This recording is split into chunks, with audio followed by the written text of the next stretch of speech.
Let's talk about a phrase you hear everywhere when it comes to modern dating.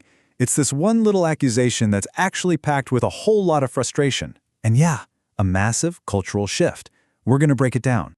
You've heard it, right? Maybe you've even seen it in the comments section of, well, basically anything about dating. Women are just too picky these days. But is that really what's happening? Or is something much, much bigger going on underneath the surface? You know, to really get what's happening today, we gotta look at how things used to be. For generations, dating and marriage, they weren't about having a million choices. They were about following a script, a set of unwritten rules that everyone just kinda knew. So before we can even get into whether women are too picky, we have to understand what that old script looked like. Because, let's be real, that accusation only makes sense if you think everyone's still supposed to be reading from it. And this really lays it all out. The roles were crystal clear. For women, the job was basically to be the emotional shock absorber of the relationship, to adjust to him, endure the tough times, and nurture everyone else. Meanwhile, for men, the role was to lead, provide, and make the big decisions. It was, by its very design, completely unbalanced. And here's the most important part of that old deal. Making it work almost always meant that one person, usually the woman, had to sacrifice her dreams, her ambitions, her peace of mind, parts of herself. And that wasn't seen as a tragedy. That was just considered normal. That's what love looked like. But then, well, the script got torn up. A huge reset happened, and the rules of the entire game changed. And that brings us to the beautiful mess we're in now. So how did this all happen so fast? Honestly, it was an information explosion. All of a sudden, through social media and podcasts, women could share their private stories and realize, wait, you too? They saw patterns they thought were just their own personal problems. And at the same time, a whole new language went mainstream. Words from therapy like gaslighting or emotional labor gave them the tools to finally name the invisible work and the subtle struggles they've been dealing with for years. And that's the thing, isn't it? It's like turning on a light in a dark room.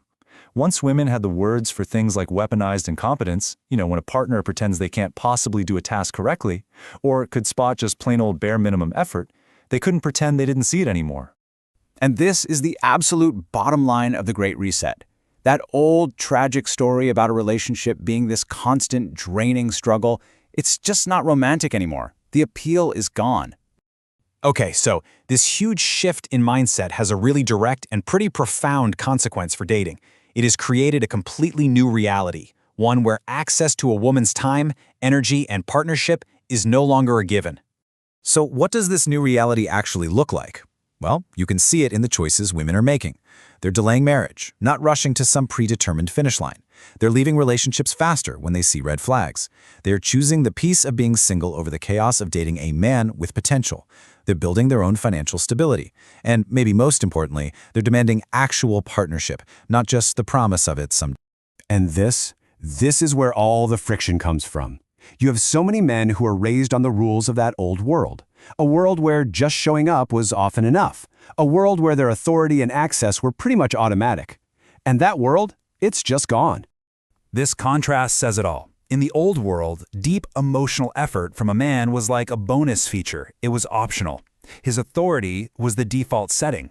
The new ask? It's a completely different operating system. It requires emotional intelligence, real communication, and a genuine desire for a true equal partnership.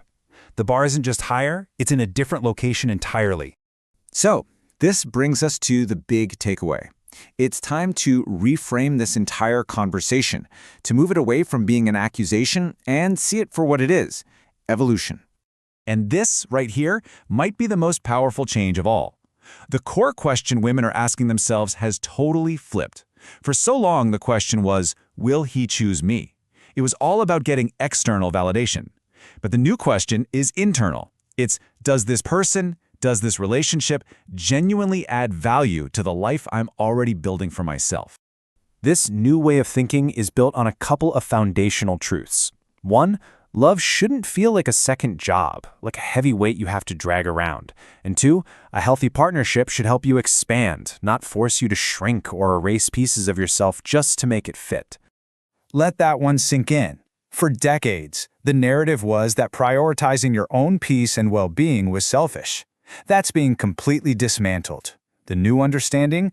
It's the sanest thing you can possibly do. It's not selfish. It's self-preservation. So let's circle all the way back to that first question. Are women too picky? No. What's happening is that this is the first generation of women in history who have the information, the options, and the social permission to refuse to suffer quietly in a relationship that takes more than it gives. It's not pickiness. It's a refusal to settle for pain. And that's the big question I want to leave you with. We are literally watching the answer play out in real time. Yeah, it's messy. It's definitely uncomfortable for some, but it is, without a doubt, a massive leap forward. What we're calling pickiness today is probably what our daughters and granddaughters will just call standards.